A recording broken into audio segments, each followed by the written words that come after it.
Luc, chapitre 17.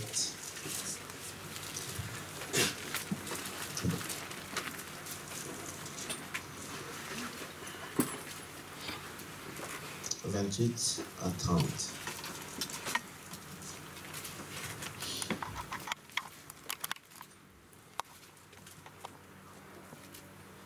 Ce qui arriva du temps de Lot arrivera pareillement. Les hommes mangeaient, buvaient, achetaient, vendaient, plantaient, bâtissaient.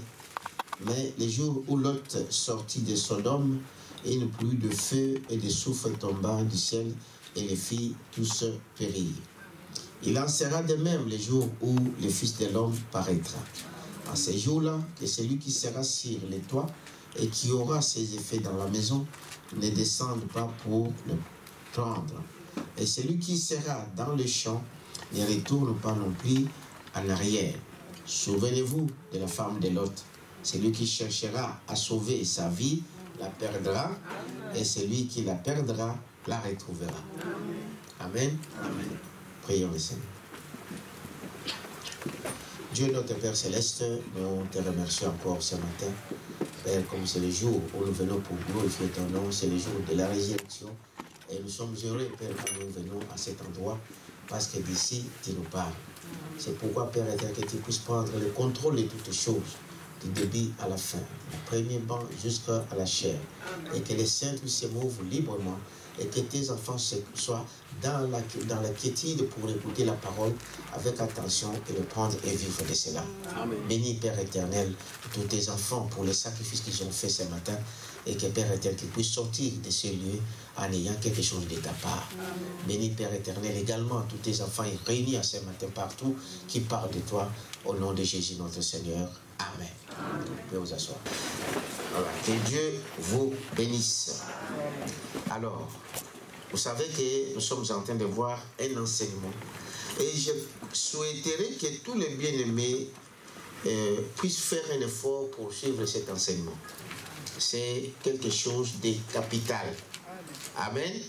Et vous verrez par la suite que c'est très très important de prendre cet enseignement. C'est la base même, donc, dans cet âge, n'est-ce pas, pour lesquels nous sommes, donc, pour lesquels Dieu a envoyé un prophète. Très, très, très important. Si vous pouvez même annuler certaines choses pour venir à l'église, Dieu vous bénira pour ça. Est-ce que vous dites amen à ça? Alors, nous sommes donc en train de parler du Fils de l'homme. Mais auparavant, je vous ai donné tous les conseils pour comprendre, pour voir l'importance d'un prophète. Je vous ai expliqué pourquoi on doit avoir un prophète et pourquoi nous devons accepter la parole qui vient au travers du prophète. C'est pour la simple raison que le prophète, c'est la bouche de Dieu. Que le prophète, donc c'est l'incarnation même de Dieu. C'est Dieu qui vient dans une chair humaine. Amen. Amen. Dieu a toujours fait cela. Il s'est caché à plusieurs endroits, à plusieurs moments, mais à un moment, donc, il dit, il se cache encore pour les autres, mais pour les élus, il vient et il se dévoile. Amen. Maintenant, c'est pourquoi son esprit nous aide à discerner, à voir que cet homme, ce que nous voyons dans cet homme, ce n'est pas un homme qui le fait, c'est Dieu lui-même. Est-ce que vous dites amen à ça? Donc c'est ça le but de ces messages. Il faut avoir la foi. Nous l'avons dit. La foi ne consiste pas seulement à dire amen à la parole. Oui, et je crois à ce que le prophète a dit, mais aussi de vivre ce que cela veut dire. Est-ce que vous dites amen à ça? Amen. Donc, dire oui à la parole de Dieu, mais pas se limiter à dire oui. Parce que même ça, le diable le fait. Amen. Est-ce que vous savez cela? Amen. Que le diable croit à toute la parole de Dieu, mais il ne sera pas sauvé. Pourquoi? Parce qu'il n'agit pas selon cette parole. Est-ce que vous dites amen à ça? Donc la Bible dit qu'il croit la parole et il tremble. Donc il doit y avoir, ça ne se limite pas seulement à croire. Nous devrons croire, mais surtout vivre ce que nous croyons. Amen. Est-ce que vous dites amen à ça? Donc c'est ça la foi. Alors, avant que je entre dans la parole d'aujourd'hui, pour ceux qui écrivent, donc c'est la 3e fois, je crois, frère Poli. Oui, oui, c'est ça. Voilà, il y a une deuxième partie que nous avons eu le dimanche, le vendredi ici. Aujourd'hui, c'est la 3e fois. Donc, Nous avons vu tout ce qui s'est passé à l'époque de Lot, ce que nous venons de dire, je ne reviens pas là-dedans. Nous avons vu ce qui s'est passé à l'époque de Noé. Amen. Et de tout ce qui s'est passé, il a dit que ce qui s'est passé à cette époque, ça se passera de pareil ici au temps de la fin. Quand nous voyons ces choses ici au temps de la fin, alors nous savons que nous sommes à la fin. Est-ce que vous t'amène à ça? Donc aujourd'hui nous allons continuer avec ce qui s'est passé à l'époque de Jésus, ce qui se passe à l'époque de Branham. Et ensuite nous allons continuer. C'est un enseignement, je ne sais pas combien de temps ça va nous prendre et nous y arrivons. Mais pour ne pas peut-être m'éparpiller, je vais d'abord répondre à des questions qui m'ont été posées. Et c'est déjà la parole de Dieu. Et c'est toujours dans ces messages. Alors, la première des choses que je voulais dire, il y a un frère qui a dit, frère, vous êtes libre de poser des questions, mais faites-les de la manière sincère. Amen. Si vous n'avez vraiment pas compris, alors c'est votre droit de poser des questions. Branham dit, donc on doit poser des questions au pasteur. Et le pasteur ne doit pas dire non, ne posez pas des questions, parce que nous sommes là pour vous.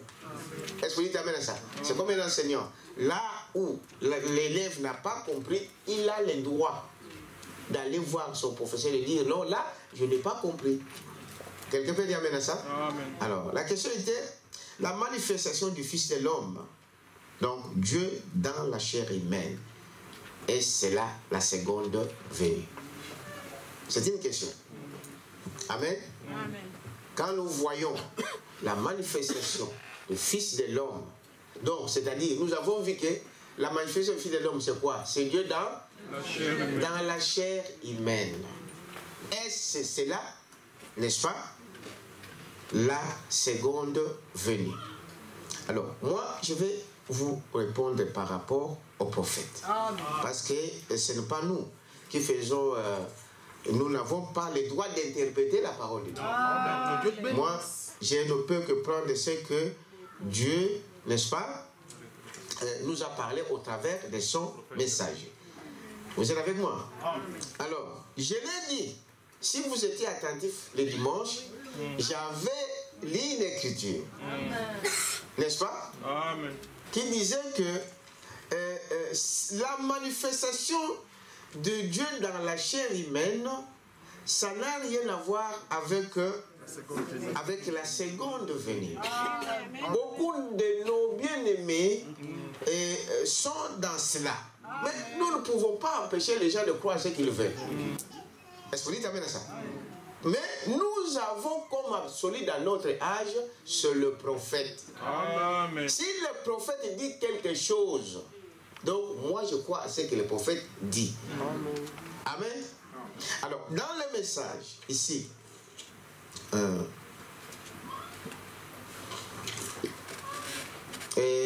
vrai signe passé inaperçu. Prenez note, pour ceux qui prennent note, écoutez ce que le prophète dit, c'est prêché le 12, 11, 61, au paragraphe 180. Maintenant, il y a des versions. N'est-ce pas? Il y a des versions. Beaucoup de frères ont publié donc le message.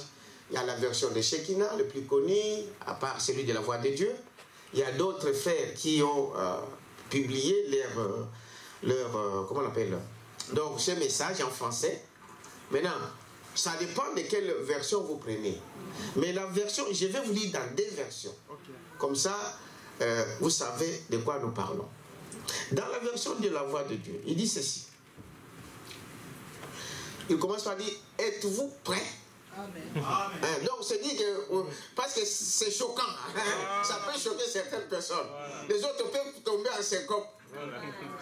Mais vous êtes prêts à écouter ça? Amen. Il dit, êtes-vous prêts? L'Apocalypse nous montre qu'il y aura, n'est-ce pas, une venue de lui. De lui qui? De Jésus. Qu'il y aura une venue de lui à l'église des gentils. Amen. Quand on parle de l'église des gentils, c'est dire ici, c'est la nation. Donc il y aura une venue de lui chez nous ici. N'est-ce pas? Des gentils. dans les derniers jours, n'est-ce pas? Dans les derniers jours, il a prophétisé de venir de nouveau juste avant la grande et seconde venue. Amen. Amen. Une acclamation quand même, n'est-ce pas? Il t'amène à ça? Qu'il a fait quoi? Qu'il a promis de venir de nouveau. Pourquoi on dit de nouveau? Mais c'est parce qu'il est déjà venu comme fils de l'homme. Est-ce qu'on dit t'amène à ça? Je le disais dimanche. Il vient 3 fois au nom de fils. N'est-ce pas? Fils de Dieu. Non, d'abord, fils de l'homme. Fils de l'homme, fils de Dieu et fils de David. Et je vous ai dit vendredi, dans les divinités de Jésus-Christ, amen, et plusieurs autres endroits dans le message, avant, quand il est venu comme fils de l'homme, il vient comme fils de Dieu, mais avant de venir comme fils de David, il revient ici à nouveau, comme fils de l'homme. Amen. Il vient de nouveau. C'est dit qu'il est déjà venu, il revient pour la deuxième fois. Mais il dit la deuxième fois qu'il vient, c'est juste avant la grande seconde quoi? Seconde venue. Ça veut dire, frère qui a posé la question, que quand nous voyons Dieu se manifester comme fils de l'homme, cela nous montre simplement que la seconde venue n'a pas encore eu lieu parce qu'il vient avant la seconde venue. Amen. Est-ce que je me fais comprendre? Amen. J'ai reçu un petit message ce matin. Est-ce que, frère, je peux avoir mon téléphone? Qui m'a envoyé? Un frère m'a envoyé ça. Ça complète. Je ne sais pas si le frère savait qu'on va parler de ça aujourd'hui. Une soeur m'a dit, passer la question, pour les questions, il faut des témoins. Je suis d'accord. Je vais vous donner des témoins, même plus. Est-ce qu'on est d'accord à ça? C'est une sœur, hein, il m'a mis dans un coin, il a dit, parce qu'il avait aussi posé une question. J'ai dit, bon, j'ai trouvé la réponse. Il a dit, des témoins, pasteur. Au moins. J'ai dit, amen. Je vais trouver des témoins. Est-ce qu'on dit amen à ça? Donc, qu'est-ce que nous voyons? C'est-à-dire que Dieu dans la chair humaine pour la seconde fois, simplement, Frère Branham dit que c'est un dernier signe avant le Fils promis. Je vous lirai des citations. Vous êtes avec moi? C'est le dernier signe que l'Église voit. L'Église des Élis.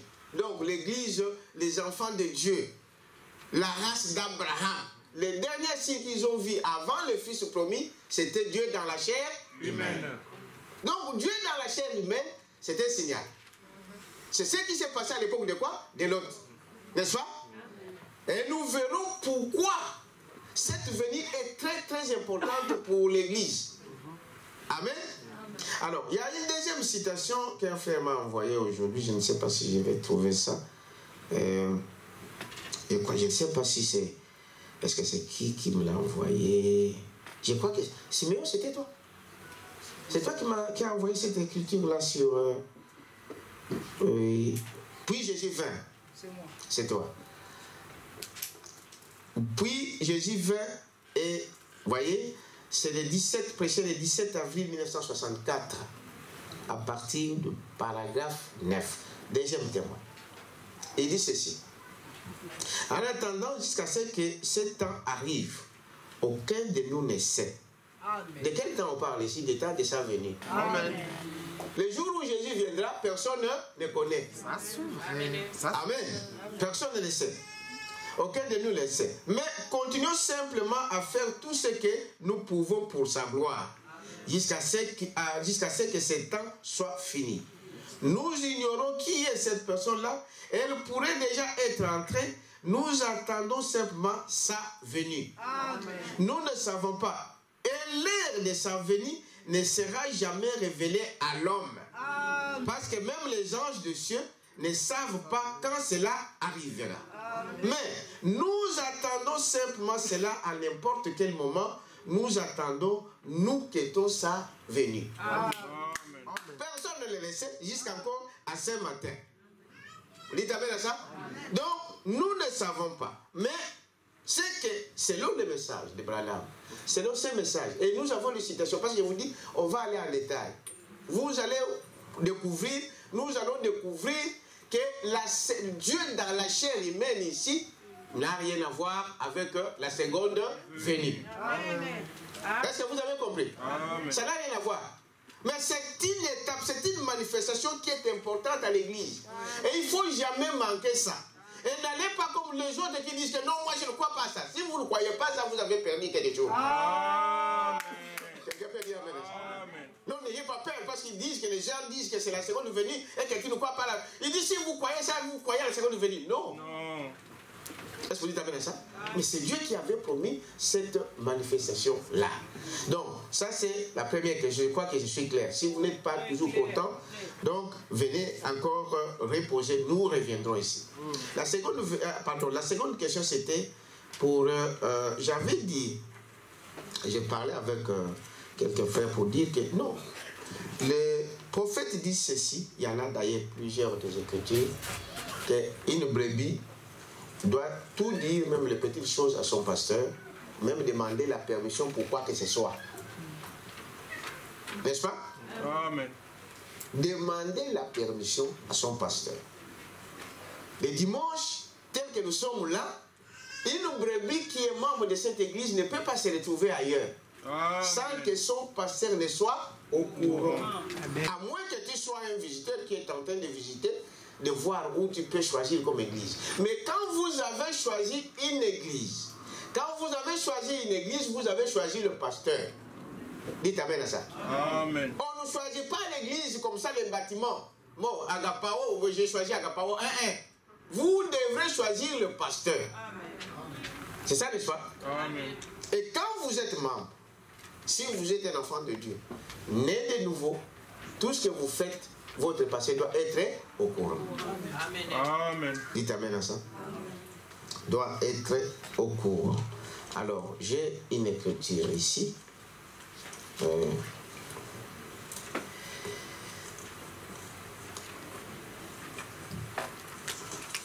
Excusez-moi parce que j'ai un peu essayé de mélanger. Voilà. Dans le message ici,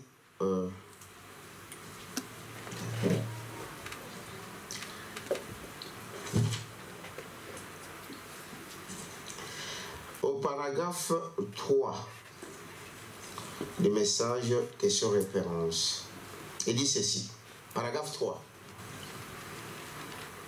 Au vert, le titre de la reine de Saba. Je vais confondre avec la question-réponse. Reine de Saba, et au paragraphe 3. Donc, je suggérerais que les gens qui ont posé les questions là, ils sont tous là aujourd'hui. Que Dieu vous bénisse. Il y a un frère et une sœur. Prenez note, allez vérifier chez vous. Ça va vous aider. Parce que si on pose des questions, c'est qu'il y a un petit... C'est ça, n'est-ce pas? Oui. Ok. Reine de Saba, paragraphe 3, il est dit ceci. Et maintenant, je n'aimerais pas vous garder très longtemps. Demain, c'est dimanche. Branham, quand il partait dans une ville, il aimerait, quand il devait prêcher, même prier pour les malades, il ne voulait pas le faire au moment où les églises sont en place, où ils sont en train de... Il ne voulait pas que les gens laissent leur poste de devoir pour suivre les dons de Branham pour qu'ils prient pour les malades. Branham s'arrangeait toujours pour faire qu'il ne dérange pas les autres églises. Aujourd'hui, les frères font ce qu'ils veulent. Mais Branham, lui, il ne savait parce que Dieu ne fait pas les choses en désordre. Amen. Croyez à ça. Amen. Donc, il évitait que les gens désertent leur église. Et pourtant, il avait un grand don. Donc, les gens pouvaient quitter les églises pour aller suivre Branham. Mais Branham disait, restez chez vous les dimanches. Amen. Restez chez vous. Et c'est dans ce cadre ici qu'il parle de cela ici. C'est dimanche. Et si certains parmi vous, les visiteurs, venant d'autres parties du pays, sont ici, je suis sûr que vous serez le bienvenu dans certaines de ces bonnes églises, par ici le matin. Je sais qu'il y en a beaucoup. Voyez? J'ai regardé aux petites annonces des églises et il y a beaucoup de bonnes églises ici qui représentent l'église d'où vous venez. Il y en a plein.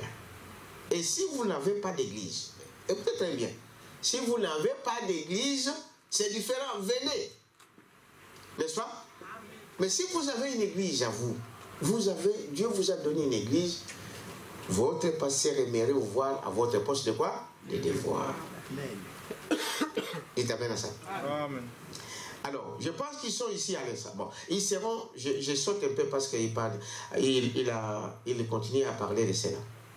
Si demain après-midi, le Seigneur voulant, et même comme de parler, demain après-midi, ce n'est pas un service de guérison, mais un message d'évangélisation. Si votre pasteur et votre assemblée, vous trouvez bon de venir, nous serons heureux de vous avoir.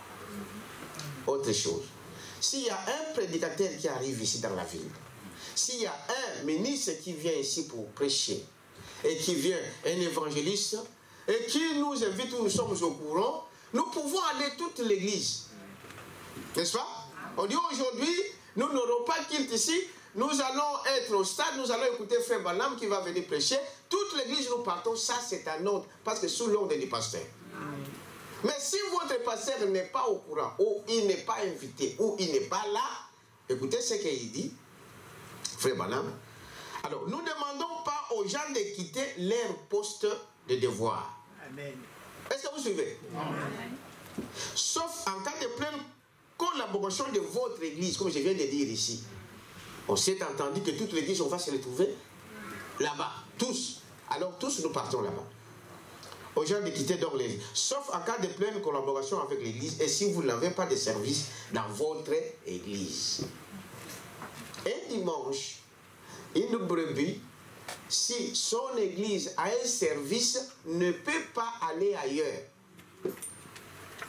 On attend tous les jours. Frère tel, je ne l'ai pas vu. Ah, il était ici.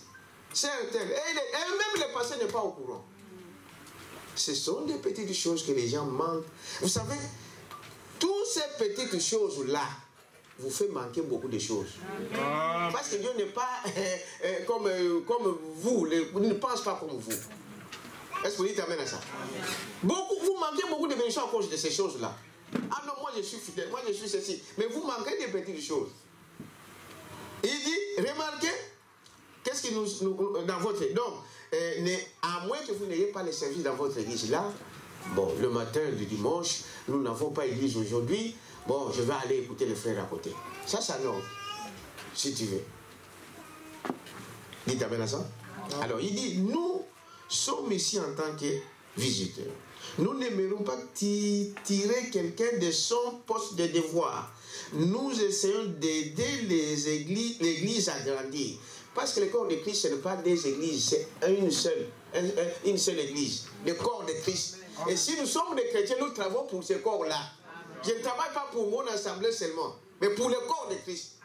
Pour l'intérêt du corps de Christ. Ça, c'est vrai. C'est ça, n'est-ce pas? Et c'est donc d'aider l'église à grandir. Et nous voulons que chaque membre soit dans sa propre église. Dites amen à ça. Amen.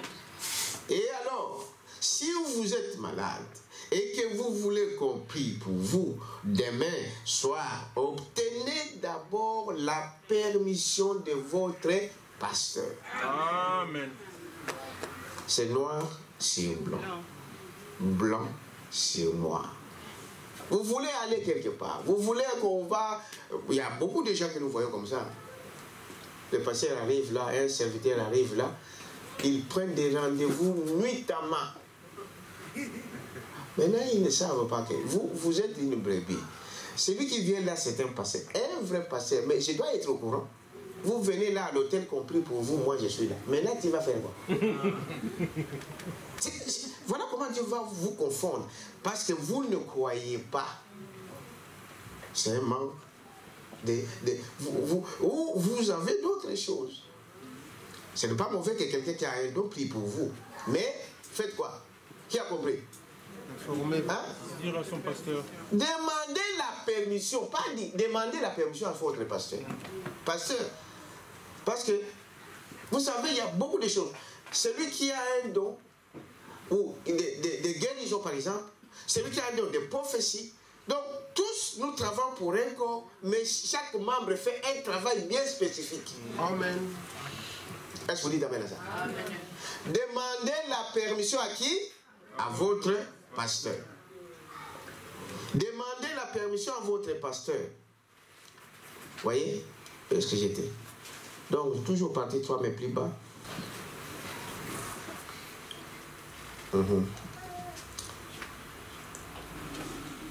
Alors, il dit, voyez, donc, obtenez la permission de votre pasteur. Dites-lui ce que vous voulez faire. Amen. Dites-lui. En fait, quand vous êtes une brebis, c'est comme un enfant dans la maison de Dieu, pardon, dans la maison de ses parents. Quand vous faites vos choses en secret, vous n'avez pas, ça montre que vous n'avez pas confiance à votre Père. Amen. Vous pensez qu'ailleurs, on va vous donner plus que ce que votre Père demande. Amen. Mais un enfant poli, il dira toujours à ses parents, papa, je vais me déplacer un peu, je vais aller à Paris, je vais aller à ceci, je vais faire ceci, je vais faire ceci. Je vais sortir cet après-midi, je vais faire ceci. C'est ça, la politesse. Je vais entreprendre à faire quelque chose. Il parle d'abord. C'est comme ça même dans l'église. Vous voulez créer une société, votre pasteur ne le sait pas. Ah, si le pasteur le sait, parce qu'il vise déjà l'argent. Vous voyez?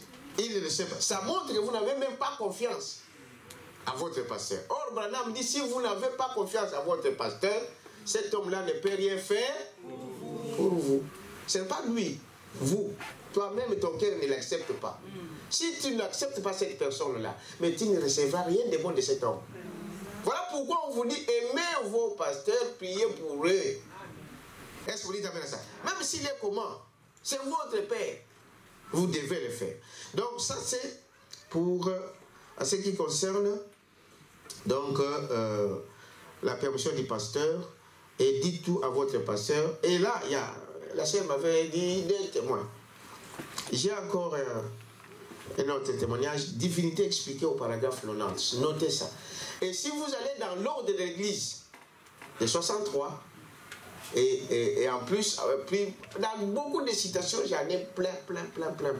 Vous allez voir ce que Branham dit. Dites tout à votre pasteur. Même des petites choses.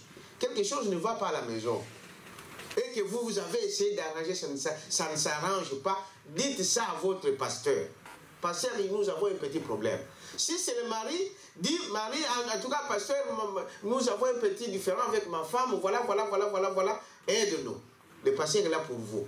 Si c'est la femme, pareil.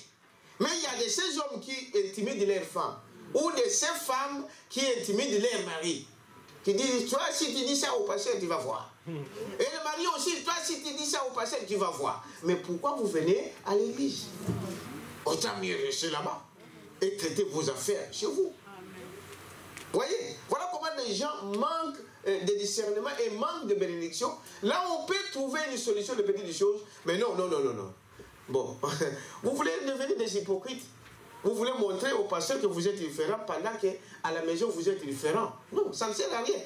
Oh, personne n'est parfait. Nous sommes là pour s'entraider. C'est ça le but. Est-ce que vous dites amen à ça? Si vous ne voulez pas que les gens sachent vos erreurs, mais comment vous allez corriger vos erreurs si vous le cachez? Donc, ici, paragraphe 90, qui m'écrivent des questions en dehors de ce que je prêche en chair, et mon secrétaire est ici. Parlant de ça, je vais aussi avoir un secrétaire. Je suis en train de voir comment on va arranger cette locale-là des mamans. Parce que beaucoup de mamans prennent du temps là-bas. N'est-ce pas? Juste pour parler. Il a fait manger l'enfant. Mais bon, ils sont là à papoter, à parler, pendant que la parole est en train. Nous ne venons pas d'abord pour ça, nous venons pour la parole ici. Amen. Maintenant, je vais vous chasser d'une manière tranquille. Je vais mettre un bureau là-bas avec un secrétaire qui prendra tous les appels pour me voir. Vous passez par là, vous attendez par là, comme partout ailleurs. Vous faites cela, vous attendez. Quand vous avez besoin de quelque chose, ne soyez pas pressés. N'est-ce pas? Ah, donc je suis en train de voir comment on va arranger ça, si Dieu le permet. Donc je cherche un secrétaire ou une secrétaire. On verra comment Dieu va nous conduire. Il dit ici, donc, j'ai toujours dit aux gens qui m'écrivent des questions en dehors de ce que je prêche en chair. Et mon secrétaire est ici. Et s'il me pose des questions et toutes ces choses-là. Au paragraphe 41, je dis, demandez à votre pasteur des questions. Un prédicateur vient ici. N'allez pas l'envahir dehors ou au bureau. Pasteur, vous avez dit. Soyez patient, soyez... Donc, je vous dis que ça peut perturber quelqu'un. Quelqu'un qui était joyeux à cause des questions, eh bien, il devient triste. Parce que vous l'avez attristé. Vos questions, demandez à qui? À votre pasteur. Parce que la responsabilité dans cette église, on ne demandera pas à un visiteur. Non. Je vous ai dit plusieurs fois. On ne demandera pas à quelqu'un qui prêche, même le ministre qui prêche avec moi. Dieu ne leur demandera pas les comptes. Les comptes seront demandés à qui? Au pasteur. Est-ce que vous savez ça? Même si ce frère béni qui prêche, qui dit quelque chose, n'allez pas lui embrouiller. Venez avec vos questions à moi. Moi, je sais comment je peux parler avec ces gens-là. Ça va s'asseoir, on va traiter ça. Il y a des choses qu'on traite là, vous ne le savez pas. Mais c'est un homme qui dit ça. Demandez vos questions à votre pasteur.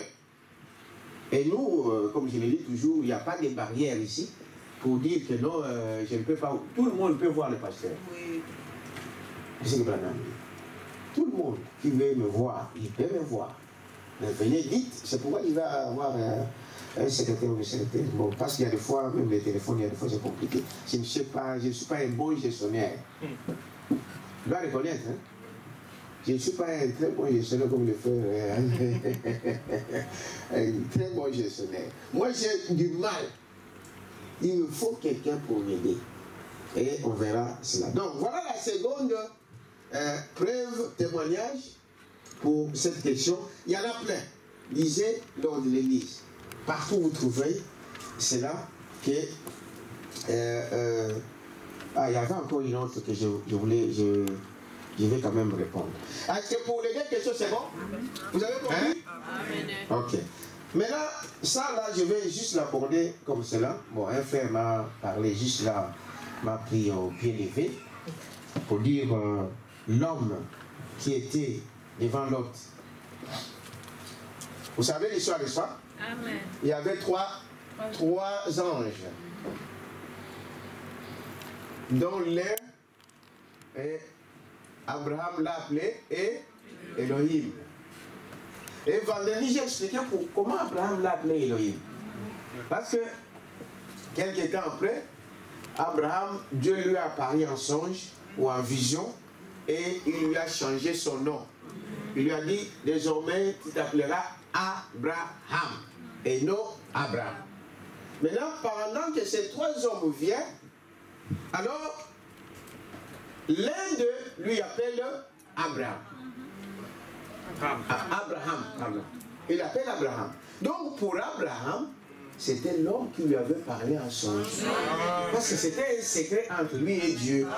Voilà pourquoi il a compris que c'était Elohim. Est-ce que vous savez ça? C'était Elohim.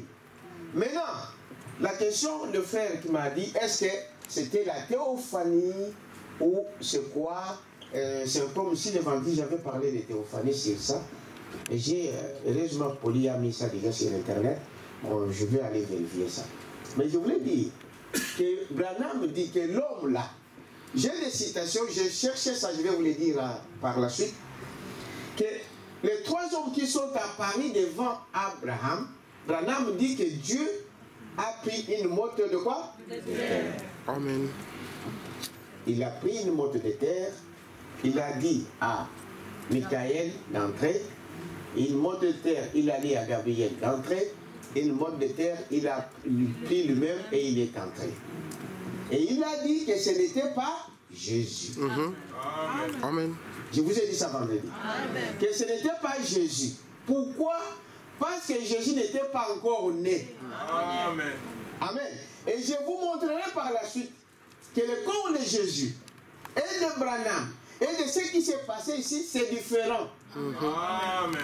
Amen. Amen. Ici, Dieu a pris une mode de terre, ils sont entrés. C'est une mode de terre, comme toi et moi. Il a pris cette mode de terre, il est entré et il a apparu. Ce n'était pas la théophanie. Non. Je vous lis l'écriture. Vous êtes avec moi? Amen. Convaincu puis concerné. Il dit, rappelez-vous, cette chair, paragraphe 150. Rappelez-vous, cette chair-là, je ne sais pas ce que c'était. Les gens ont dit que c'était une théophanie. N'est-ce pas? Mais Branham dit, le ministre essaye de dire que c'était une théophanie. Mais comment une théophanie peut-elle manger des côtes de veau? Une théophanie ne mange pas. C'est un corps. Amen. Amen. Amen. J'ai dans mes papiers là différents corps. On en parlait un jour. Qui existent. Amen. Donc, on verra ça. Il dit, mais ça là, devant l'autre, ce n'était pas une théophanie. Parce qu'il a fait quoi? Il a mangé. Or, dans le corps théophanique, on ne mange pas. On n'a pas faim dans ce corps-là. N'est-ce pas? On n'a pas soif. Mais là, il a mangé et il a fait quoi? Il a bu. Il dit, voyez-vous? Bien sûr que non. Une théophanie ne mange pas. Il était un homme dans un corps de chair. Amen. Amen. Amen. Dans un corps de chair. Mais cependant, c'était Dieu. Quel en était le signe? Il a dit ce qui arriva du temps de Lot et de Noé, voyez, arrivera de même à la venue du Fils de l'homme. Que Dieu descendra dans une chair humaine et se révélera lui-même, comme il l'a fait là autrefois. Voyez-vous, rappelez-vous, c'était les derniers signes qui étaient donnés avant que le feu ne tombe et ne détruise Sodome et Gomorrhe. C'est ce que j'ai envie de vous dire ici. Ce monde actuel, cette nation, ces gens-là sont devenus comme une Sodome et Gomorrhe. Le plus important, si je voulais vous montrer que ce n'était pas la théophanie. Amen. C'était un corps de chair. Et ce corps-là, c'est différent. Parce que Jésus-Christ n'était pas une mode de terre. Hein? Amen. Vous savez ça? Amen. Non. Jésus, le corps de Jésus n'était pas une mode de terre. Amen. Le corps de Jésus, c'était une création. Amen. Amen. Quelqu'un peut dire amen à ça? Amen. Dieu a parlé. Amen. Et le corps s'est formé dans le sein de qui? De Marie. Amen. C'est pareil avec le corps de Branham. Nous arriverons. Le corps de Branham ne peut pas être le corps de Jésus. Branham n'est pas Jésus. Amen. Branham, c'était venu, il dit, je suis né de Ella et de Charles. Par l'envie sexuelle. Mais Jésus n'était pas né de cette manière. N'était pas né de cette manière. Vous dites amen à ça? Mais c'est une parenthèse. Quand nous y arriverons, donc nous y entrerons en détail. Maintenant, je reviens ici, la continuité de notre message, de ce que nous sommes en train de parler de Fils de l'homme. Nous avons vu ce qui s'est passé au temps de Lot, au temps de Noé, et nous voulons voir ce matin ce qui s'est passé à l'époque de Jésus.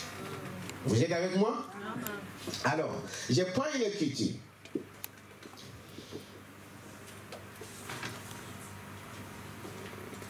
Qu'est-ce qui s'est passé à l'époque de Jésus? Donc, ayez en tête que le Fils de l'homme se vit dans une chair humaine. Alors, nous avons vu toutes les autres étapes. Maintenant, nous voyons ce qui s'est passé à l'époque de Jésus. Si on a le temps, on va parler de ce qui s'est passé à l'époque de Branham. Et puis après, nous continuons par après. Dans le message, la parole parlait au paragraphe 307. Frère Branham dit ceci. Quel genre d'œuvre a-t-elle faite quand elle a été manifestée à peu près 800 ans plus tard sous la forme de Jésus-Christ? Qu'est-ce qu'il a fait, le Fils de l'homme, en tant que Fils de l'homme, quand il s'est manifesté à l'époque de Jésus-Christ? Donc, Jésus-Christ voilait Christ. Donc, en ces termes-là, il était le Fils de l'homme, parce qu'il était prophète. Est-ce que vous me suivez?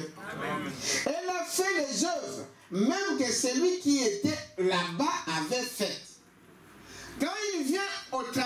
Jésus-Christ, le même Christ, il a fait le même œuvre que ce qu'il a fait à l'époque de l'autre. Vous êtes avec moi? Amen. Et ce qu'il a fait à l'époque, donc à cette époque, là-bas, avait fait que la parole était faite chair à la porte d'Abraham.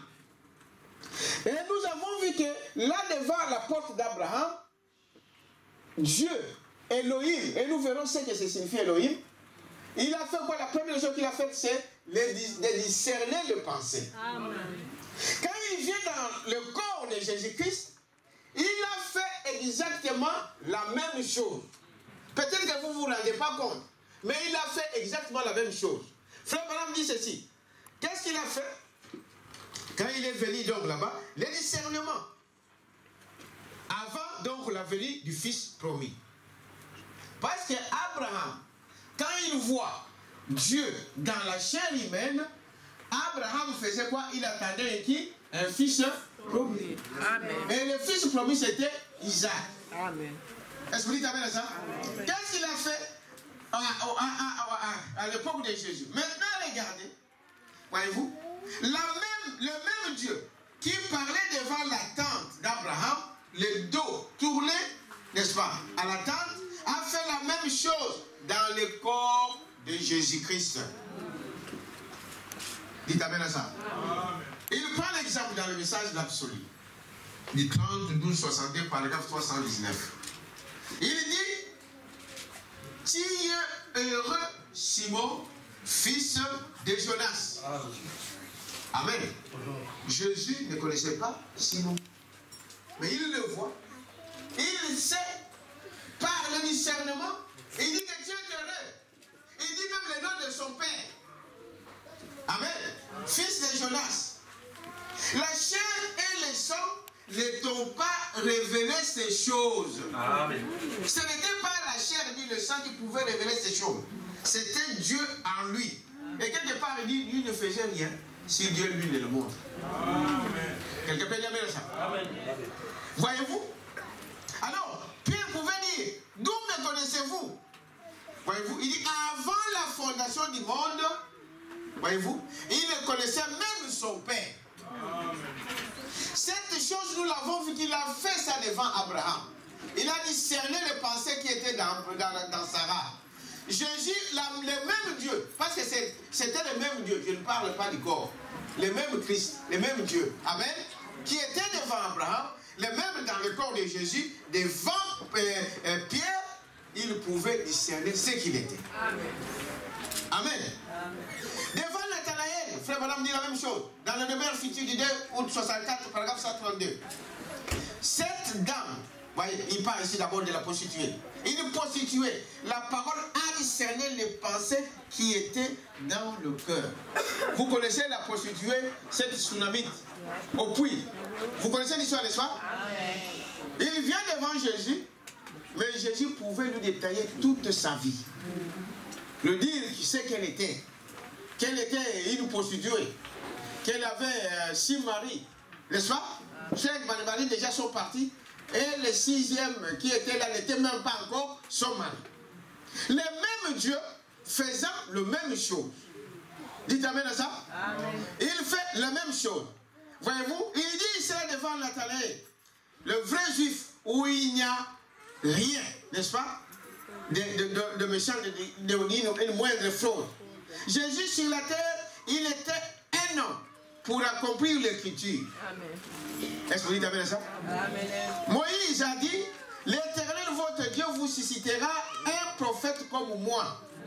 Il devrait donc venir comme un prophète, c'est-à-dire fils de l'homme. Amen. Amen. Je suis donc le fils de l'homme. Et c'est ce que Jésus même lui disait. Il disait qu'il était le fils de l'homme. Parce qu'il jouait le rôle d'un prophète. Parce que c'était Dieu dans une chair humaine. Voyez-vous? Il dit, croyez-vous le fils de l'homme? C'est Jésus qui disait cela. Voyez-vous? Croyez-vous le fils de l'homme? Il se présentait comme étant le fils de l'homme.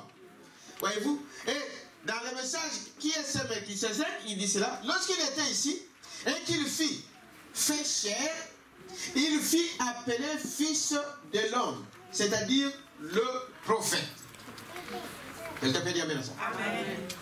Nous sommes en train de voir les œuvres du Fils de l'homme. Ce qu'il fait, ce qu'il a fait devant l'homme, ce qu'il a fait devant Noé, il le fait aussi à l'époque de Jésus-Christ. Amen. Amen. Amen. Parce que c'est le même Dieu et il fait les mêmes œuvres. Est-ce que vous dites amen à ça? Amen. Il dit, voyez-vous, il a parlé de ces choses. Dans le message ici, Dieu dévoilé au paragraphe 65, je vais lire ça. Écoutez ce que le programme dit ici. Maintenant, remarquez, là, quand il est venu, il devait venir comme fils de l'homme. Amen. Amen. Parce que l'Écriture sainte avait dit qu'il le ferait. Que Dieu allait les ressusciter un prophète. Alors, il ne pouvait pas venir en se disant fils de Dieu. Non. Parce que ce n'était pas cette dispensation-là. Là, il était dans une autre dispensation. D'être un prophète. Il était le fils de l'homme qui prophétisait pour accomplir et qui leur révélait toutes les choses qui avaient été faites et qui montraient en type ce qu'il était. Amen. C'est ce qu'il était. À l'époque, il était sur terre comme fils de l'homme. Donc, Jésus sur terre, il a manifesté le fils de l'homme aussi. Vous êtes avec moi? Et regardez ce qu'il a fait devant la Syros phénicienne, que je vais vous raconter ici. Cette femme, qui était une prostituée, mais par le discernement, Dieu pouvait lui dire toute sa vie. Amen. Quelqu'un peut dire amen à ça? Or, c'était la même chose qu'il a fait devant Abraham. Au paragraphe 83, je saute un peu certaines choses, vous pouvez aller lire à la maison. Donc, 83, il dit ceci.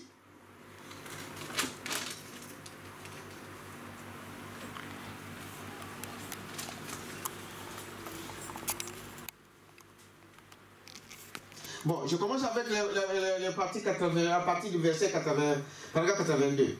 Il dit, qui est cette grande personne invisible? Qui est celui qu'Abraham a vu dans des visions? Mais au dernier moment, il s'est manifesté en chair.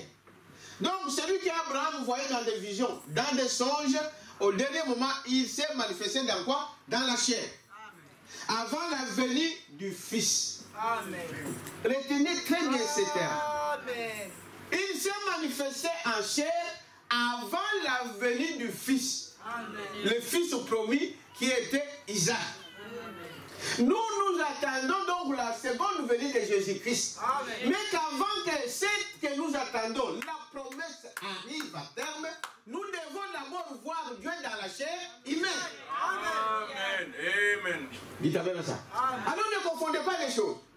Quelque part, Frère Madame dit que c'était l'Église qui a donné cette interprétation, qui a confondu Isaac à qui? Ismaël. À Ismaël. C'était Sarah. Sarah représente l'Église.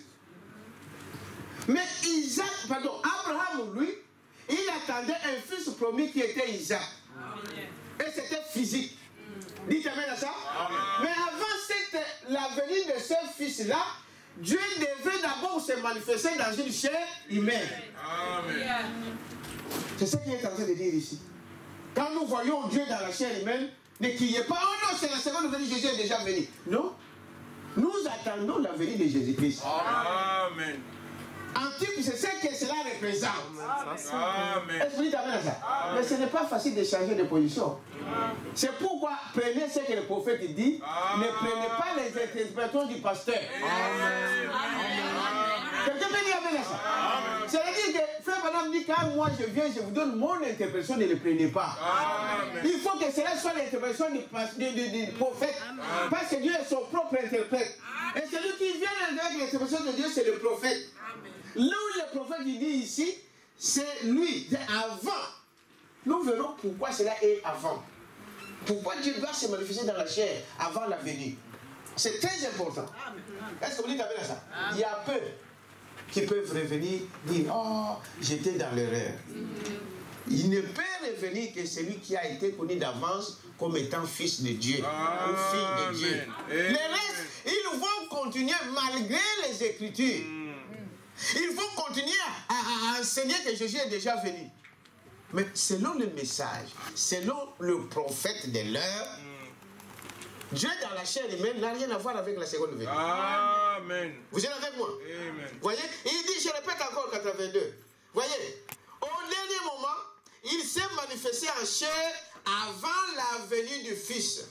Dieu lui-même est venu à Abraham sous la forme d'un homme, au temps de la fin, manifesté. Une fois, il l'avait vu dans une petite lumière, il l'avait vu dans des visions, il avait entendu sa voix.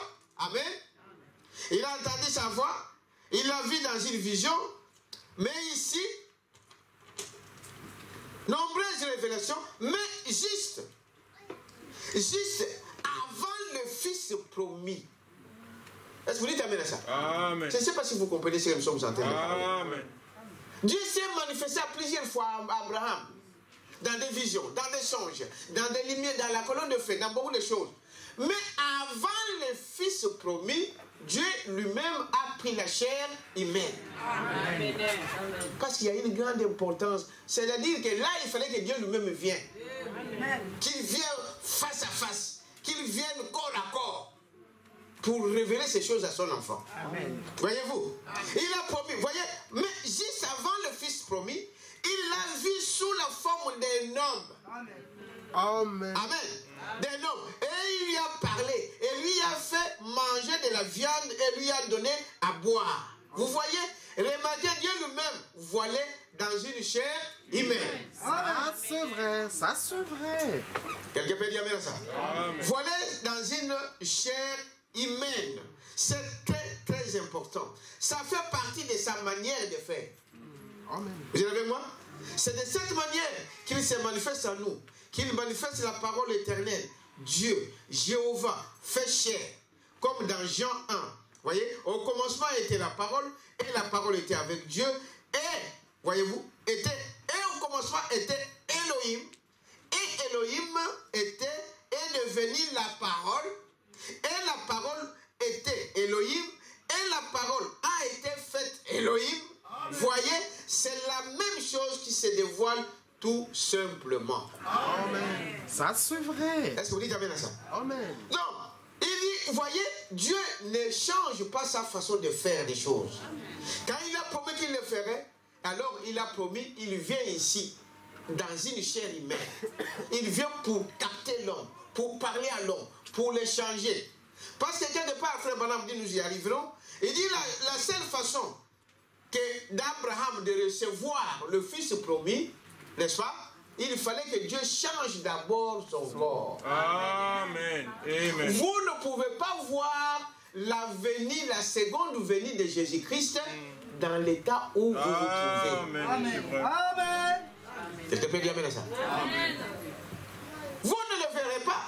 Il faut que Dieu vienne d'abord dans la chair humaine. Et cette parole, c'est cette parole qui nous change. Amen. Dans cette parole, il y a la puissance de nous transformer. Amen. La transformation. Vous t'amène à ça. Voilà pourquoi Dieu devait venir dans la chair humaine. Amen. Parce qu'il a vu que dans des visions, c'est bien. Dans des signes, c'est mais il faut que j'aille moi-même. Et que je lui parle. Et le but de ça, c'était de changer Abraham. Frère Branham dit Abraham était, vous savez qu'il ne donnait pas des enfants là, ni qui ça? Sarah était stérile. Est-ce que vous dites amen à ça? Était stérile. Et quand Dieu a donné la promesse, il fallait qu'il vienne lui-même pour accomplir cette parole. Dans une forme humaine. Et Branham nous explique que c'est cette parole, quand Abraham a écrit cette parole, la promesse que Dieu lui a donnée, qu'il a vu son corps faire quoi? Être changé. Amen. Du vieillard de 100 ans, il pouvait se retrouver comme un jeune homme de 22 ans. Et Sarah qui avait 90 ans, elle pouvait se retrouver comme une jeune fille de 18 ans. Quelqu'un peut dire amen à ça? C'est le but de cette parole. C'est dire que frère, quand Dieu envoie un prophète, le but de cette parole que Dieu nous envoie, c'est pour nous changer. Dans cette parole, il y a la puissance de vous changer. Tu étais menteur, tu vas voir cela disparaître. Tu étais cela, Dieu change. Parce que sans le changement, nous ne verrons pas la seconde venue. Comment les gens, ils parlent que Jésus est venu, il a déjà venu sans changement du corps. C'est impossible.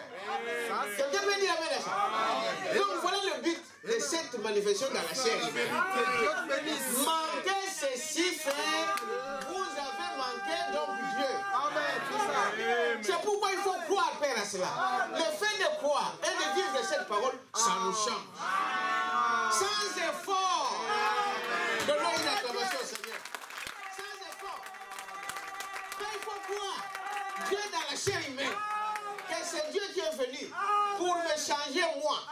C'est alors que cette parole devient une vie pour vous. C'est cette parole qui a changé Abraham. Est-ce que vous dites amen à ça? Donc, c'est comme si on répond à la question là. Hein? Que ce n'est pas le fils de l'homme dans la chair, ce n'est pas la seconde venue. Non, monsieur. Vous êtes avec moi? Vous voyez? Il dit c'est cela la chose. Il devrait faire cela. Dieu s'est manifesté dans la chair humaine. Voyez-vous? Dans Dieu dévoilé toujours au paragraphe 92. C'est pourquoi, frère, si vous avez le temps d'écouter la bande ou lire, disait ça, vous allez bien comprendre le mystère des fils de l'homme dans ce message. Amen. Ayez un temps dans le calme, quelque part dans votre chambre ou dans le bois, je ne sais pas où, dans la chambre haute, lisez ou écoutez tranquillement. Tu vas voir le mystère qui s'est caché dans cette vie. Est-ce que vous dites amen à ça? Au paragraphe donc 92, il dit ceci. Voyez, Dieu volait dans Jésus. Nous sommes en train de voir ce qu'il a fait pour l'époque de Jésus. Vous dites amen à ça? Dieu volait dans Jésus pour accomplir l'œuvre de la rédemption. Amen. Quelqu'un peut dire amen à ça? Dieu, c'est-à-dire si Dieu n'était pas venu dans une chair humaine, il n'y aurait plus de rédemption. Donc, on serait perdu. Est-ce que vous comprenez l'importance de ça, frère? Il est venu dans la chair pour nous racheter. Si Dieu avait dit non, moi je suis trop haut, je ne vais pas m'abaisser pour devenir un homme, il n'y aurait plus de salut. La race humaine serait perdue. Amen. Amen. Est-ce que vous comprenez ça? Amen. Si Dieu n'était pas venu dans la chair humaine au travers de Jésus-Christ, pas de rédemption, pas de rachat. Parce que c'est là-bas on demandait le sang. Et Dieu en tant qu'esprit n'a pas de sang. Il avait payé le sang en tant qu'esprit comment? C'est pourquoi il s'est créé lui-même. Il a créé un corps. Et ce corps-là qui devait aller à la croix pour payer le prix pour que la rédemption soit complète. Dieu dans la chair humaine, frère, c'est la meilleure des choses que nous pouvons avoir de tout ce que nous pouvons avoir. Nous pouvons entendre la voix, nous pouvons voir les visions, mais Dieu pour accomplir ça, il devrait venir dans la chair humaine. Ça c'est vrai. Ça c'est vrai. C'est ça la chose. Amen. Frère, oubliez de ça. Frère, quand quelque chose on vous a enseigné quelque chose et que tu découvres que c'est faux, vous allez toujours demeurer dans les faux. Non. Amen. C'est moi que tu sois pas. Et si vous êtes sincère, si on est sincère, même nous les prédicateurs, et que j'ai prêché quelque chose qui était faux, mais je dois avoir le courage De revenir à la de chair. venir de dire que non, j'étais à l'erreur. Ça c'est vrai. Amen. Madame l'a fait. Amen. Est-ce que vous dites amen à ça? Amen. Madame l'a fait. Amen. Ça c'est vrai. Mais vous avez honte ou peur? Non. En fait, il n'y a pas quelque chose là-bas qui vous dit de changer. C'est simplement ça. Amen. Ça c'est vrai. Quelqu'un peut dire amen à ça? C'est cela la chose. Il dit, remarquez qu'au paragraphe 92 que nous sommes en train de dire, voyez, il dit, Dieu a accompli l'œuvre de la rédemption à la croix. Dieu ne pouvait pas mourir en tant qu'esprit. Non, monsieur. Non, monsieur. Or, là-bas, on demandait qu'il fallait que quelqu'un meure. Esprit, il va mourir comment? Esprit est éternel. Amen. Personne d'autre. Il dit, voyez-vous, il est l'éternel. Mais il lui a fallu mettre un masque et jouer le rôle de la mort. Donc là, il a acclamation au Seigneur. Il fallait jouer ce rôle-là. Mais il lui a fallu donc mettre un masque et jouer le rôle de la mort. Il est bel et bien mort. Vous savez ça? Parce qu'il y a des certains gens qui disent que non, il s'est éclipsé. Non, Jésus était vraiment mort. Est-ce que vous dites amen à ça? On a vérifié, on a dit, est-ce qu'il est vraiment mort? Prenez les trucs là, essayez un peu de voir. Ils ont constaté qu'il était mort. On l'a pris, on l'a mis dans la tombe. Devant témoin. Amen. 3 jours dans la tombe. Amen. Est-ce que vous pouvez dire amen à ça? Il dit, voyez-vous, il était vraiment, voyez, il fallait qu'il vienne dans la chair humaine pour que la rédemption soit accomplie. Amen. Ça, voyez-vous, il ne pouvait pas le faire en tant qu'esprit. Il devait le faire sous sa forme de fils, en tant que fils de l'homme, sur la terre. Voyez-vous, il devait être sous sa forme de fils. Ensuite, quand il est revenu à la Pentecôte, il était de nouveau fils de Dieu. Ce que je vous ai dit ici, qu'il est fils de Dieu au travers des âges. À partir de la Pentecôte jusqu'à la fin de l'âge de la Odyssée. Là, il vient comme fils de Dieu. Mais dans la chair, il était fils de l'homme. Vous êtes amen à ça? Et c'est cette partie-là des fils de l'homme qu'il avait promis. Qu'avant que Sodome et Gomorrhe, avant que le feu ne descende sur cette terre. Croyez-vous à ça? Amen. Que ce monde aussi sera brûlé comme Sodome et Gomorrhe. Mais nous avons vu un type, c'était quoi? Qu'avant que le monde ici ne soit brûlé, il faut que Dieu vienne d'abord dans une chair humaine. Nous savons, cela doit s'accomplir. Et le monde n'est pas encore brûlé. Les gens sont déjà dans les milléniums. Savez-vous que dans les milléniums, il n'y aura pas de péché? Est-ce que vous savez cela? Savez-vous que dans les milléniums, il n'y aura pas de maladie? Dans les milléniums, il n'y aura pas de mort. Il n'y aura pas de pleurs. Pourquoi? Parce que Jésus sera avec nous. Est-ce que vous dites amen à ça? Ne croyez pas de telles choses. C'est des sottises. Est-ce que vous dites amen à ça? C'est une semence. Quand vous croyez une mauvaise semence, ça sortira quoi? De mauvaises fruits. Et quand vous croyez aussi la bonne semence, ça doit donner de bons fruits. C'est pourquoi vous croyez le message. La parole est venue à travers du prophète. J'ai cherché cette citation-là dans l'Éden de Satan.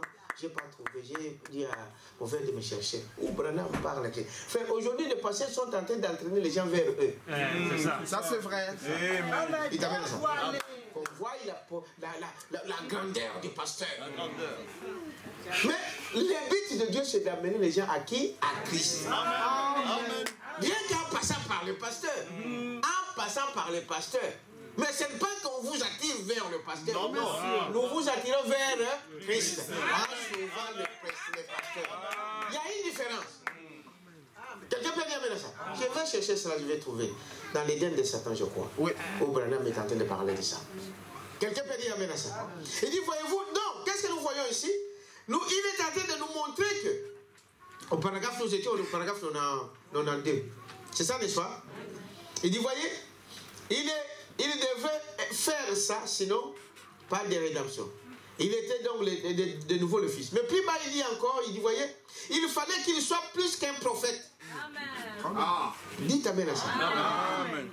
Plus qu'un prophète. Donc, Jésus ne le comparait pas avec tous les autres prophètes. Il était prophète, mais il est plus qu'un prophète. Amen.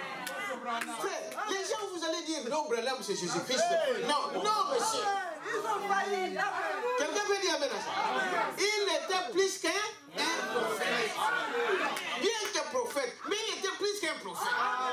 Oh non, Branham aussi était prophète. Non, Jésus était plus qu'un prophète. Voyez-vous, regardez ces prophètes à l'époque. Mais lui, il fallait qu'il soit plus qu'un prophète. Pour pouvoir accomplir ça, il fallait qu'il naisse d'une vierge. Est-ce que vous avez là ça? Les autres prophètes sont nés d'une femme et d'un homme. C'est ça qui fait la différence. Mais lui, il fallait qu'il puisse naître d'une vierge. Une vierge, donc, c'est une femme qui n'a jamais connu un homme. Il n'y avait pas de désir sexuel dans la naissance de Jésus. C'est ça qui fait la différence. Le corps de Branham et le corps de Jésus, c'est pas pareil. Non. Le corps de Moïse et de Jésus-Christ, ce n'est pas pareil.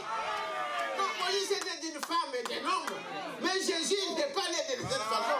Il est né d'une vierge. Est-ce que vous croyez à ça? Donc vous ne comparez pas Jésus avec les autres prophètes. Il était plus qu'un prophète. Je ne sais pas, Dieu, il est clair. Quelqu'un peut dire amen à ça? Il fallait qu'il naisse d'une vierge, voyez-vous, montrant cette naissance d'une vierge il fallait qu'il naisse d'une vierge pour ôter la malédiction.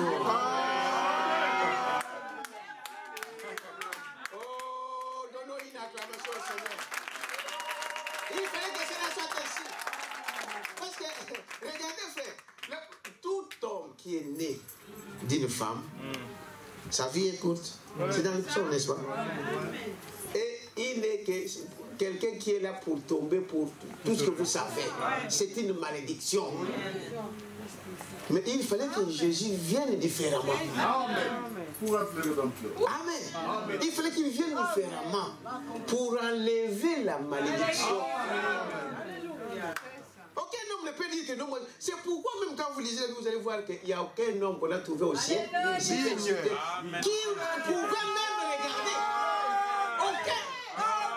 Est-ce que vous avez ça? Aucun homme n'était digne ni de regarder les livres et encore moins de les toucher. Des salles mais ne pouvaient pas toucher ces livres. Quelqu'un peut dire amen à ça? Mais la parole de Dieu est claire. À moins que vous ne soyez pas prédestinés à écouter ces choses. Mais si vous savez ça faire, la vie ne se trouve que dans cette parole. Est-ce que vous dites amen à ça? Il était plus qu'un prophète. Voyez-vous, c'est cela. Il l'a prouvé par sa propre venue. Il est venu pas par un désir sexuel. Mais cette fille-là n'était qu'une petite fille de 16 ans ou de 7 ans. Marie ne connaissait pas des hommes. C'est son propre témoignage qui dit ça. Quand l'ange apparaît à Marie, il lui dit que tu vas avoir un enfant. Et Marie savait quand même, comme tout le monde le savait, que pour avoir un enfant, il faut avoir un mari, un homme. Il dit, mais moi, je ne connais pas un homme. Comment je dois avoir un enfant? Vous dites amen à ça? Donc Marie ne s'imaginait même pas. À l'époque même, il n'y avait pas de vidéos porno que vous regardez. Même si vous êtes vierge, mais vous savez que ça se passe comme ça, ça se passe comme ça. Dans les pensées, c'est déjà des virgines. Marie n'avait même pas ça en tête. Dites amen à ça? Marie n'avait pas... C'est-à-dire, il n'y avait aucun désir sexuel à la naissance de Jésus-Christ. C'était Dieu lui-même. Est-ce que vous dites amen à ça? Qui s'est créé un corps. Voyez, il dit, il fallait qu'il naisse donc de la Vierge. Voyez, il a prouvé par sa propre venue. Il est venu pas par un désir sexuel, mais en laissant d'une vierge. Il a changé de masque. Il est passé de Jéhovah en Jésus.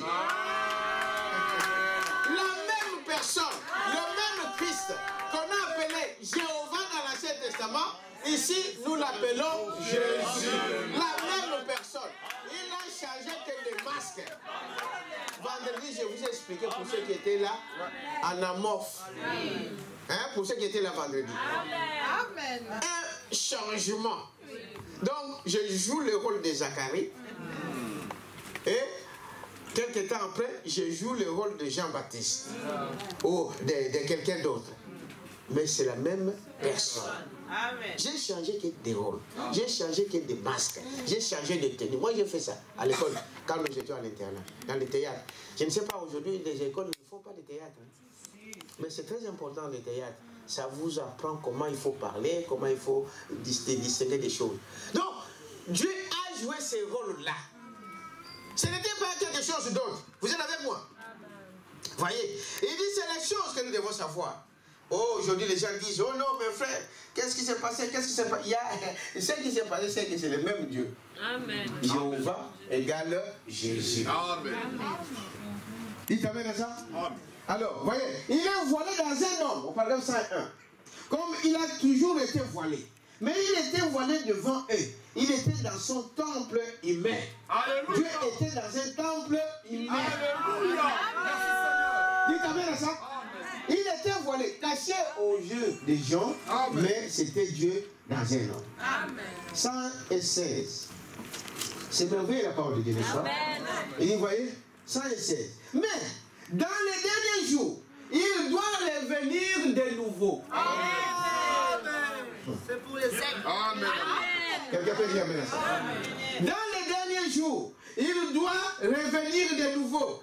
Mais une colonne de feu doit revenir de nouveau pour manifester le Fils de l'homme. Amen. Oui. Est-ce que vous dites amen à ça? Voyez-vous, pour montrer la parole, la lumière, la colonne de feu. L'autre fois, je vous disais que Quand la Bible parle qu'au commencement, la lumière fit et la lumière fit, n'est-ce pas? Ce n'était pas le soleil. Amen. Est-ce que vous avez compris ça? Non? Ce n'était pas le soleil. Parce que quand vous lisez la Genèse, vous allez voir qu'après avoir parlé de cette, après avoir créé cette lumière-là, cette lumière-là, Branham nous explique que c'était la colonne de feu. C'était la première forme physique du Dieu invisible. Il s'est fait voir pour la première fois dans un corps qu'on homme peut voir, c'était la colonne de feu. Amen. Dites amen à ça. C'est ça qui fit. La lumière fit et la lumière fit. La lumière soit et la lumière fit. C'était ça. Dites amen à ça. Le soleil est créé par après. Vous allez voir. Je vous ai déjà dit ça ici. Amen. Le soleil et tous les luminaires ont été créés par après. Mais lui, il existait déjà. Amen. Quelqu'un peut dire amen à ça. Amen. Voyez-vous, pour montrer la parole, la lumière, c'est ce qu'il était. Voyez-vous, il doit voiler dans une chair humaine. Et, voyez, voiler dans une chair humaine, Christ est notre Moïse. Amen. Il était Dieu voilé dans une chair humaine. Amen. Paragraphe 185. Vous voyez ça? Amen. Donc, dans Moïse, Christ était là. Amen. Amen. Vous voyez ça? Amen. Ah, là, les gens ne croient pas beaucoup. Amen. Il était là, dans Moïse. Remarquez, Dieu dévoilé. Remarquez, voilé dans une chair humaine.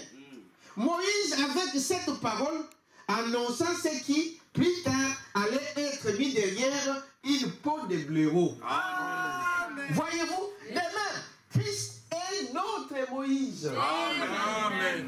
Amen. Aujourd'hui, c'est cela. Il dit, voyez-vous, Christ est notre Moïse. Il était Dieu, voilé dans une chair humaine, voilé dans l'humanité, dans la chair. C'est exact. Et il est le même hier, aujourd'hui et éternellement. Il était voilé par des peaux de blaireau. Il était voilé. Et cette fois, il était voilé dans un homme. Amen. Si vous ne voyez pas ça faire, je ne sais pas comment on peut l'expliquer. Et comme je le disais la fois, on ne sait pas l'expliquer. Quelqu'un peut dire amen à ça. Vous l'avez ou vous ne l'avez pas. Parce qu'il y en a toujours des gens qui ne croiront pas. Mais la foi, vous ne savez pas l'expliquer. Moi, je peux avoir un peu, je suis en train de transpirer là. Vous comprenez, n'est-ce pas? La foi, on ne peut pas l'expliquer faire. Vous êtes libre de croire. Mais si vous avez une fils de quelque chose de Dieu en vous, vous devrez croire à ça. Amen. Amen. Est-ce que quelqu'un peut dire amen à ça? Il était voilé donc, couvert d'une voile naturelle, avant de pouvoir assurer la parole aux gens. Il doit se voiler dans la chair humaine. Amen. Est-ce que vous dites amen à ça? Amen. Voilé dans une chair humaine, Christ est notre Moïse. Voyez, Dieu pouvait parler directement à partir de la colonne de feu. Amen. C'est ce que Branham est en train de dire. Oui. Est-ce que vous dites amen à ça? Oui. Il pouvait parler à partir de la colonne de feu. Oui. Il pouvait parler dans un songe, dans une vision. Il pouvait le faire. Mais il a préféré venir dans un homme. Amen. Vous êtes avec moi? C'est au paragraphe 485. Voyez? Maintenant, remarquez. Le même hier, aujourd'hui, éternellement, sa parole qu'il avait promise pour cet âge ici. Il est encore Christ, la parole promise pour cet âge ici. Amen. Voilé dans une chair humaine. Amen. La parole est Dieu. Amen. Est-ce que vous dites amen à ça? Amen. Et c'est là où il parle, comme il a dit, l'onction même est une personne. Amen. Est-ce que vous comprenez? Beaucoup de gens pensent que l'onction, il faut que on puisse, je ne sais pas, faire tomber des gens, faire toutes ces choses-là. Non. C'est comme Christ en vous. C'est ça l'onction. Est-ce que vous dites amen à ça? C'est ça l'onction. Dieu en vous. C'est ça l'onction. Il dit, même l'onction est une personne. Le mot Christ veut dire quelqu'un qui est loin. Amen. Amen. Est-ce que vous je me fais comprendre? Le mot loin, le mot Christ, pardon, veut dire quelqu'un qui est loin. Voyez-vous? Le loin. Alors Moïse était Christ à son époque. Vous comprenez ça? Un homme. Et les Écritures. Beaucoup de gens prennent ça, vous dites, oh, voyez-vous, alors Branham est Dieu. Nous allons voir la différence. Nous allons voir la différence. Parce que Jésus a dit, vous savez pourquoi on avait tué Jésus? Qui connaît? Hein? Parce qu'il était le Fils de Dieu. Dieu est esprit. Est-ce que vous dites amen à ça? Dieu, on ne le voit pas. Mais Dieu, pour se faire manifester, il devait devenir un homme. Ah, alors, ils ont mis Jésus dans un coin, ils ont dit, mais non, toi, il dit, mais de quelle de ces œuvres que j'ai faites, pour lesquelles vous voulez me tuer? Et j'ai posé la question. Ils ont dit, non, nous ne voulons pas les tuer pour ça, parce qu'il les a nourris. Vous connaissez l'histoire? Il les a nourris, Jésus a guéri des malades, Jésus a délivré des démons, il a fait toutes ces choses. Mais malgré ça, on voulait les tuer. Jésus dit, mais pourquoi vous voulez me tuer? Est-ce que les œuvres que j'ai faites, c'est là, qu'est-ce que ça vous a dit? Non, nous ne voulons pas te tuer de ce que tu as fait, non. Mais nous voulons te tuer parce que toi, tu as dit qu'il est un homme et toi, tu as dit que tu étais fils de Dieu. Parce qu'Israël savait que fils de Dieu, c'est Dieu lui-même. Ils ont dit, mais c'est pas possible. Comment toi, tu es un homme, tu peux te dire, tu es fils de Dieu? Mais Jésus les a posé la question, il dit, mais il est écrit dans votre la Torah que vous avez là. N'est-ce pas? Okay. À qui la parole a été adressée? Ils ont été appelés de qui? De Dieu. Nous sommes des petits dieux sur la terre. Vous êtes un petit Dieu, ma sœur. Si vous avez cette parole, c'est pourquoi parler. C'est pourquoi il y a diabolisme. Pourquoi qu'il crie? Est-ce que vous dites ça? Si cette parole est en vous, frère, vous pouvez même arrêter le soleil. Amen. Vous ne croyez pas? Amen. Amen. Amen. Tu sais que Jésus avait dit? Amen. Est-ce que vous dites amen à ça? Il dit, voyez, mais ils n'ont pas compris ça. Il dit, voyez-vous, le mot Christ veut dire quelqu'un qui est loin. Voyez-vous? Alors, Moïse était Christ à son époque. Il était le roi. Jérémie était Christ à son époque. Amen. Avec une portion de la parole pour ces jours-là. Là, il donne un peu une petite définition. Est-ce que vous dites amen à ça? Je vous dirai la différence avec Jésus. Parce que lui, il dit, Moïse était Christ. Amen. Comme je peux dire, Branham était Christ. Amen. Ça va vous scandaliser. Mais c'est ça la parole. Jérémie était Christ. Amen. David était Christ. Est-ce que vous dites amen à ça? Mais ici, il dit, et toute la vie, vous voyez, il dit, Jérémie était Christ à son époque, avec une portion, mais ici, avec une portion de la parole pour ces jours-là. Amen. Amen. Bien placé. Est-ce que vous dites amen à ça? C'est-à-dire, quand j'ai un petit verre ici, C'est ça. rempli d'eau, c'est une petite bouteille là, C'est ça. et un grand tonneau ici rempli d'eau, n'est-ce pas? Tout ce qui est ici, c'est de l'eau, n'est-ce pas? Mais à sa mesure. Amen. Dites amen à ça. C'est une portion, mais qui est pleine. Amen. Est-ce que vous dites amen à ça? Ici, c'est pareil, à sa mesure. Amen. Amen. Amen. Mais la différence avec Jésus. Amen. Est-ce que vous dites amen à ça? La différence avec Jésus, lui, il était la plénitude.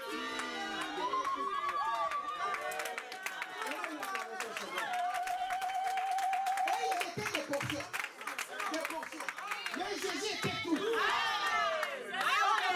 Nous y arriverons. Est-ce que vous dites amen à ça? Voyez-vous? Il était Christ à son époque, avec une portion de la parole pour son jour là. Mais quand Jésus est venu, il est venu comme rédempteur. Est-ce qu'il y avait un autre homme qui pouvait rédempter ça? Non. Moïse ne pouvait pas le faire. Branham n'est pas mort pour vous. Jérémie n'est pas mort pour moi. Non. Vous dites amen à ça? Mais lui, il était la plénitude de tout cela. Et il est mort pour moi. Amen. Je ne sais pas. Je ne sais pas, frère. Si vous croyez encore de fausses doctrines, frère, abandonnez ces choses. Ça va vous amener loin de Dieu. Vous serez à des kilomètres avec la volonté de Dieu. Un homme doit réfléchir. Hein? Tu dois réfléchir, mon frère. Qu'est-ce qui se passe? Les gens se disent, ou soit comme un frère disait, ils sont envoûtés. Mais c'est ça, pasteur. L'esprit d'égarement. Amen. Ils sont envoûtés. Ils sont envoûtés. Amen. Mais comment les gens ne voient pas ça? Ils sont envoûtés. Amen. Les mecs, ils sont là. Ils supportent. Ils disent non, c'est là, c'est cela. Non, ils sont envoûtés. Et ce n'est pas étonnant parce que la Bible dit quand vous croyez de telles choses, Dieu fait quoi? Il vous envoie L'esprit d'égarement. un esprit d'égarement pour que vous puissiez continuer à croire ça. Même si on vous démontre 100%, même un enfant, même une vieillard qui vient du village, on lui dit ces choses, il va dire Amen. Mais non intellectuels, non. Il dit non. Nous sommes des enseignants. Bon, je vais vous faire rigoler. Vous savez, maman Hollande est morte il n'y a pas longtemps. Il y a un homme qui est sorti à la télévision, vous savez, ils ont parlé de beaucoup de choses. Ils ont dit, et les gens là qui vont chez l'église de maman Hollande, est-ce que maman Hollande les avait dit qu'il les a... Parce qu'on disait que maman Hollande était allée en enfer, c'était ceci, cela. Ils ont dit, ce n'est pas une église. Maman Hollande, il avait dit carrément, il a dit, moi je l'ai écouté, et il y a des vidéos. Maman Hollande a dit que ça, ce n'est pas une église. Oui. Ah oui, c'est vrai. Oui. Elle a dit ça, que ça, ce n'est pas une église. Allez dans vos églises. Moi, je suis un ministère. Il a dit, c'est une fondation. C'est une fondation. Une fondation n'est pas une église. Une fondation, c'est quelque chose comme une asbel que quelqu'un crée, qui dit, je fais ma fondation. Quand je ne suis pas là, c'est mon fils qui va prendre la tête. Mais l'église, ce n'est pas ça. Quelqu'un peut dire amen à ça. L'église, c'est Christ. C'est Jésus-Christ. Mais les gens sont là. Ils entendent ça. Mais ils ont quitté? Non. Ils continuent à donner ces choses. Ils disent, mais c'est beaucoup de choses comme ça. On le dit clairement. La parole de Dieu le dit clairement. Ce n'est pas une église, c'est une fondation. Mais les gens suivent ça. C'est pourquoi, frère, soyez attentifs à la parole de Dieu. Est-ce que vous dites amen à ça? Qui ne le savait pas que c'était une fondation au Mahomet? C'est vraiment une fondation. Il l'a déclaré publiquement. Tout le monde le sait. Mais pourquoi il ne quitte pas? Il faut que Dieu vous ouvre l'œil pour voir ça. Tout le monde ne peut pas voir ça. Vous allez dire, mais comment ils ne croient pas? Comment ils ne voient pas ça? Pourtant c'est clair. Non, ils sont envoûtés. Est-ce que vous pouvez dire amen à ça? Amen. Vous voyez? Il dit, ils sont envoûtés simplement. Alors il continue ici pour dire, vous voyez, il était au paragraphe 188, hein? 186 ou 87, voyez-vous. Mais quand Jésus est venu, il est venu comme moi, rédempteur. Et là, c'était à la fois Moïse et tout ce qui... Vous dites amen à sa frère. Donc Jésus, c'était l'ensemble de tous les prophètes. Hein? Donc c'est pas égal à Moïse. C'est l'ensemble de tous les prophètes. Donc Branham compris. Comment les gens ne peuvent pas voir ça? Je ne sais pas. Est-ce que les gens font... Il y a des fois, moi je pose la question, est-ce que les gens font comme moi ou je pense comme moi, je ne sais pas. Hein? C'est compliqué. J'ai dit, mais c'est clair. C'est clair. Vous allez après Branham Dieu. Non. C'est une partie du corps. Est-ce que vous dites amen à ça? Donc, il dit ici, oh, c'est quel... C'est brochure l'affaire. Il dit, vous allez comprendre. Tous qui ont des doutes encore sur ça, prenez ça. Enfermez-vous dans votre chambre, frère. Et si vous vous attendez à Dieu, Dieu va vous enseigner des choses. Amen. Vous lisez cette brochure comme moi je l'ai dit la première fois. C'est comme si quelqu'un est tenté de vous expliquer. Parce qu'avec votre intelligence, qu'est-ce qu'il y a des fois, pourquoi les gens ne comprennent pas? Parce que les gens vont avec des préjugés déjà. Il a déjà une idée qu'on lui a enseignée. Et il ne veut pas quitter cette idée-là. Et là, tu ne verras rien. Dieu te laisse dans tes idées là. Continue dans tes... Est-ce que vous dites amen à ça? Oh, écoutez, je vais reprendre quand même cette partie-là. Vous êtes avec moi? Amen. Voyez. Alors Moïse était donc Christ à son époque. Il était le roi. Jérémie était Christ à son époque, avec une portion de la parole pour ces jours-là. Mais quand Jésus est venu, il est venu comme roi rédempteur. Amen. Amen. Et là, c'était à la fois Moïse et tout ce qui était dans Moïse. Et toute la parole, et toute la divinité, corporellement, qui était en lui.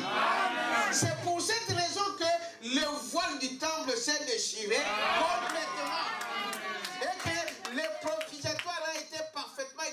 au regard. Il était ce loin-là. Dites amen à ça. Quelle est la différence, frère? Vous comparez Jésus avec le prophète et ceci. Bien sûr qu'il était un prophète, mais il était plus qu'un prophète. Est-ce que vous dites amen à ça? J'ai des citations ici où Branham dit pourquoi d'abord nous l'adorons Jésus. Alléluia. Est-ce que vous dites amen à ça? Nous n'adorons pas Branham, nous n'adorons pas Moïse, nous n'adorons pas Jérémie, mais nous adorons Jésus. Amen. Est-ce que vous dites amen à ça? Parce que Jésus, lui, il est la plénitude de la divinité. Je vous dis en des termes simples, que vous compreniez. Il était tout. Amen. Amen. Frère Branham dit Elohim. Vous savez ce que ça veut dire Elohim? Les gens, je vais vous le dire ici. Dans Toujours Dieu dévoilé, il dit ceci. Paragraphe 70. Je reviens un peu en arrière. 74. Il dit, vous voyez, 75. Il faut faire attention aux mots. Amen. Dites amen à ça. Frère, c'est les prophètes qui parlent. Amen. Il faut faire attention quoi? Aux mots. Frère, un mot peut dire et cacher beaucoup de choses. Amen. Est-ce que vous dites amen à ça? Amen. Faire attention aux mots. Vous voyez, en anglais, parfois, il y a deux sens. Par exemple, les mots que nous disons Dieu, Dieu avec un petit d, Dieu créa les cieux et la terre, Genèse 1er, mais bon, dans la Bible, il est dit au commencement Elohim. C'est ça? Hein? Oui. Or, Elohim en anglais, on dit God. Ce qui veut dire Dieu. N'est-ce pas? Mais Dieu, c'est un objet de quoi? D'adoration. Et Branham dit que vous pouvez faire de n'importe quoi votre Dieu. Alors il y a quelque chose qui cloche. Suivez un peu. Dites amen à ça, n'est-ce pas? Il dit, voyez-vous? Alors, Elohim, or Elohim en anglais, ça veut dire God. En français, Dieu, avec un petit d. Mais en réalité, n'est-ce pas? Elohim. Elohim, ces mots-là, Elohim. Bon, aujourd'hui, il y a aussi des Elohim. Qui se nomment eux-mêmes des Elohim. Vous les entendez, n'est-ce pas? Il dit, mais Elohim, or Elohim en anglais, mais en réalité, Elohim, ce n'était pas ça. Vous avez dit, le prophète est en train de corriger la Bible. Est-ce qu'il peut le faire? Ah oui. Amen. Frère Branham, dans les années, j'ai dit ceci, le prophète, il peut dire, parler, donner une parole, même si cela n'existe pas. Amen. Pourquoi nous allons croire à ça? C'est parce que le prophète parle de la part de qui? De Dieu. Amen. Il y a beaucoup de choses que nous ne connaissons pas. Amen. Dieu nous donne ce qui est nécessaire pour notre marche. Il y a beaucoup de choses que nous n'avons encore rien vu. Amen. Mais Dieu peut susciter son prophète et dire les mots. Là, ça choque un peu. Mais c'est la parole de Dieu. Il dit, voyez-vous, ce n'était pas ça. N'importe quoi peut être Dieu. Il dit, si on prend le mot Dieu, on peut faire d'une idole un Dieu, on peut faire de ces pianos. Je vais prendre ça. De ces pianos, tu fais faire ça, un Dieu. Alors, ce n'est pas Elohim. Vous dites amen à ça. De cela, on peut faire un piano, un Dieu. On peut faire de n'importe quoi un Dieu. Mais pas quand il est question du mot Elohim.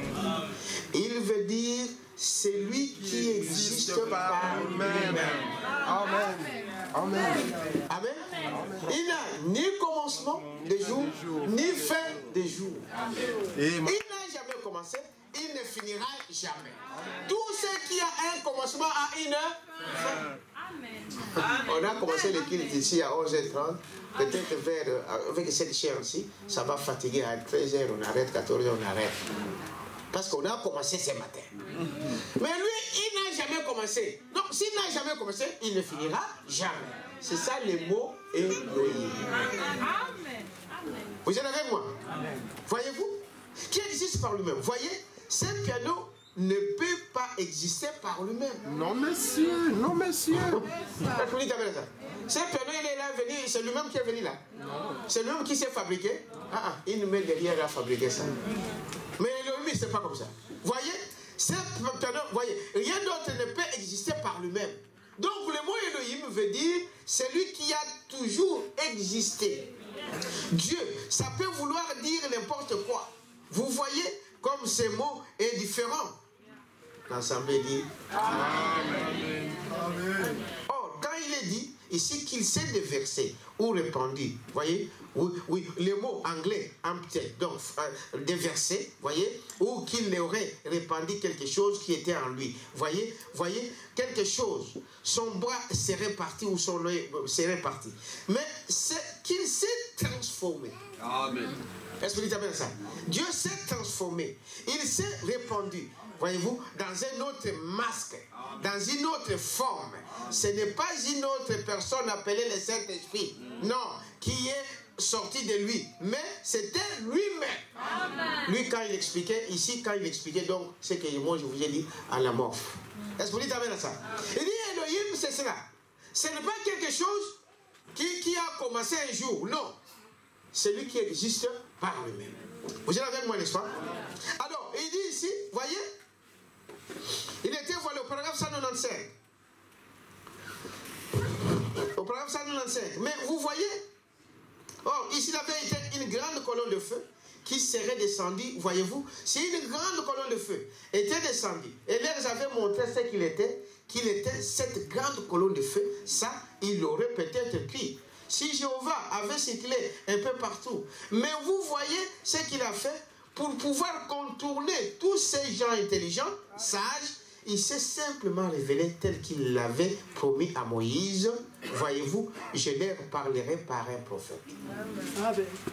Est-ce que vous dites amen à ça? Il dit c'est difficile de croire Dieu dans une chair humaine. Ce n'est pas donné à tout le monde. Le problème est en train de dire que s'il avait parlé du haut de la colonne de feu, il pouvait croire. Dans les tourbillons, il pouvait peut-être croire. Mais il fallait qu'il vienne dans une chair humaine.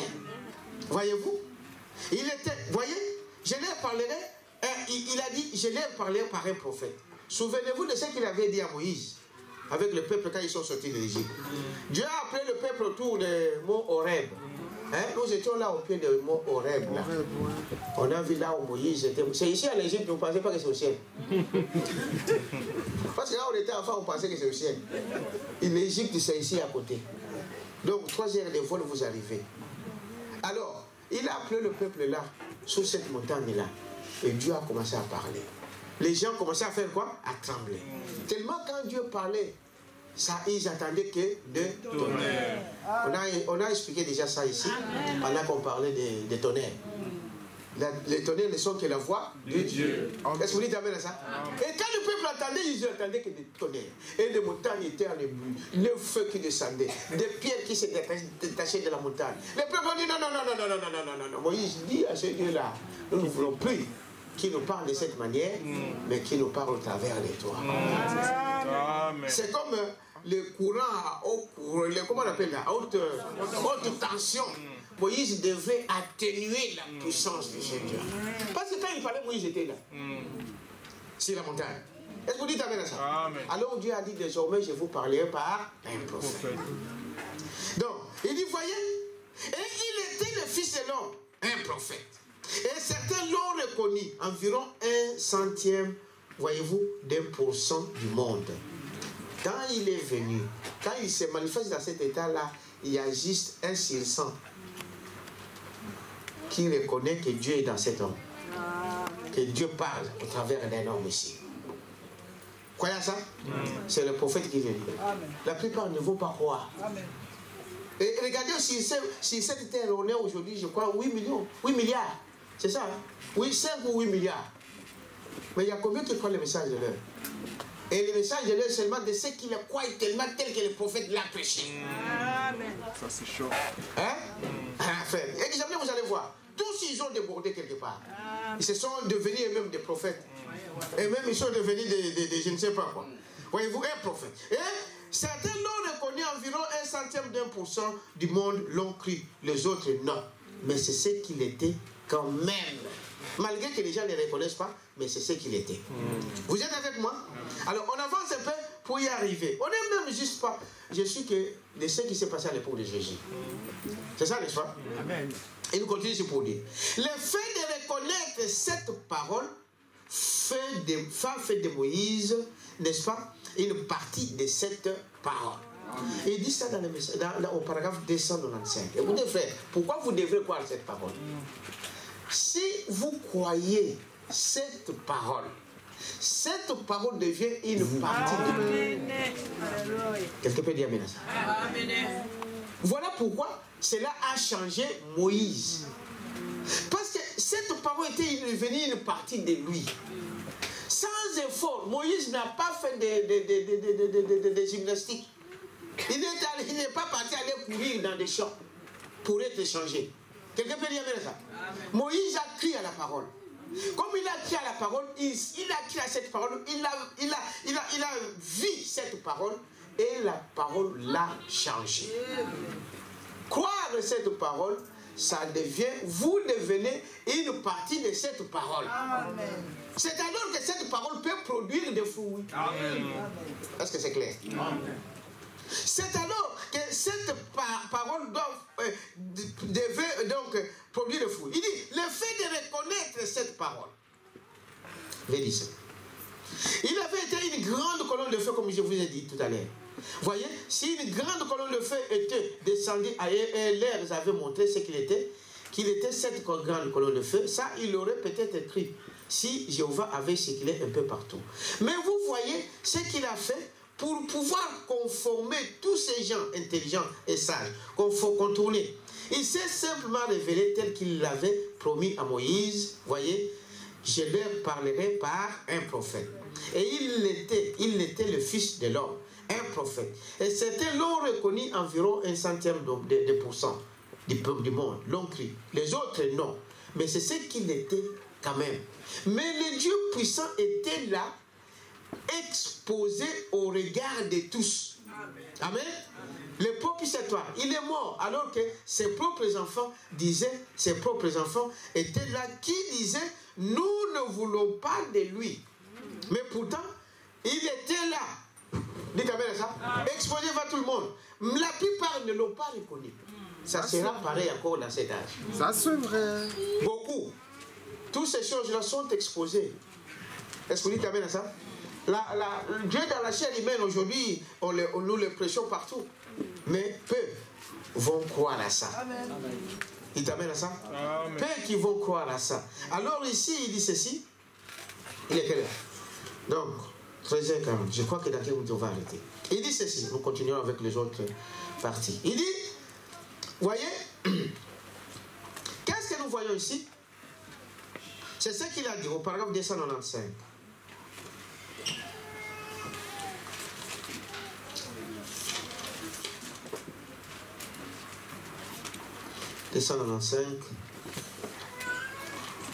Et ceci. La parole manifestée ou révélée par la révélation qui s'y trouve, alors qu'est-ce que cela fait de moi?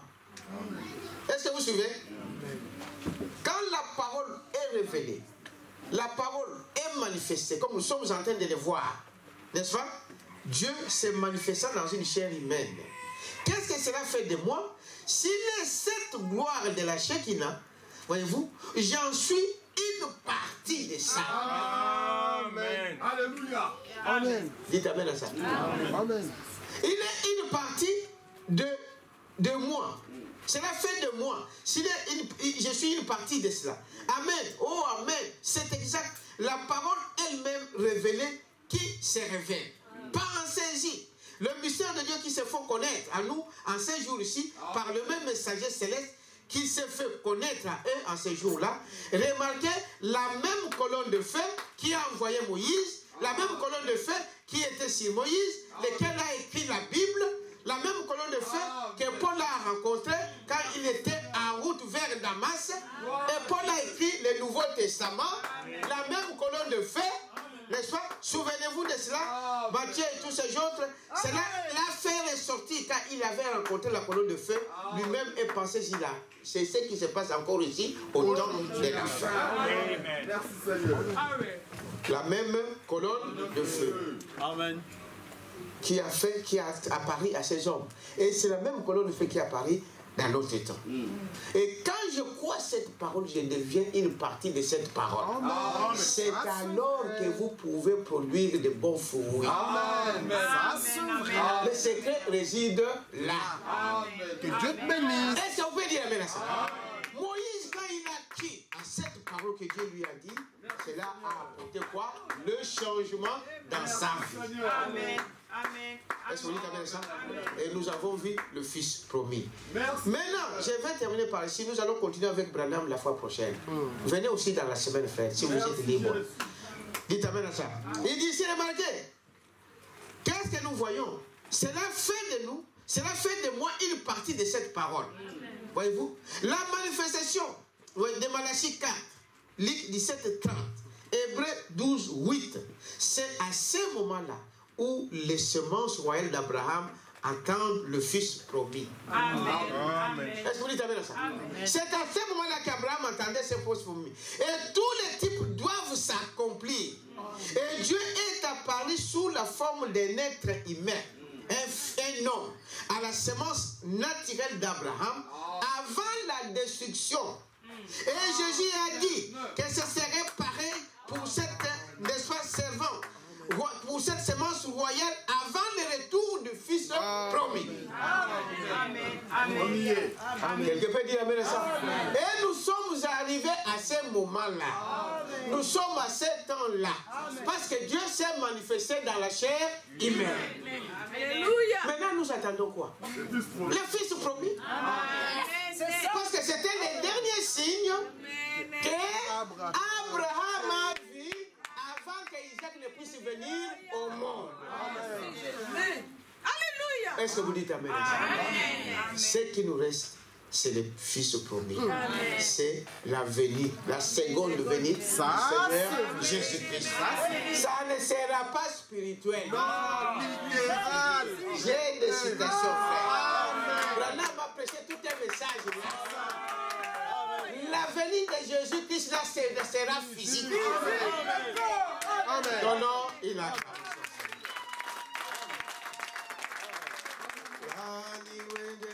On va se lever. Avancez, j'avance pour